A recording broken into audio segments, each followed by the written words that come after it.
Hi Framebridge, welcome to the Bamboo House. My grandpa built this house in 1966 and I moved in with my best friends from art school. We are completely redoing the house to bring his creative flair back into the space.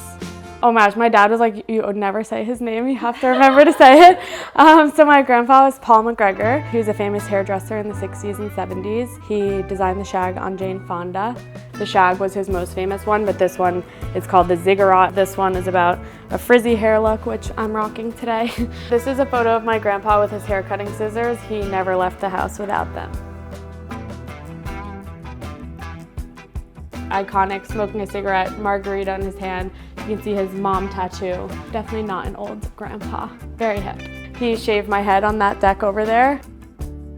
This is from the summer that my grandpa shaved my head. Welcome to the kids' room.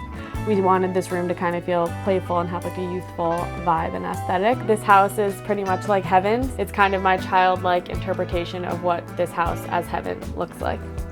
We say the house is the canvas. If you draw on the texture of the wood, it makes this really beautiful pattern. So we chose the clear float mat because we really wanted you to be able to see the wood of the house through the frame. We are in my grandpa's room. This is where I put a lot of the more personal photos, family photos. My grandpa was an artist. He would find horseshoe crabs on the beach and then paint fun faces onto them. This is a super personal note that my grandpa wrote to my mom, and he also dropped out of school at 15, so sometimes his spelling is funny, which I think is so cute. It says much and it has like 3 humps on the M instead of 2. Love this one because I have so many memories coming out here as a child, and for my mom to have come here as a child, it just makes it even more special. These are photos, can you guess what they're of?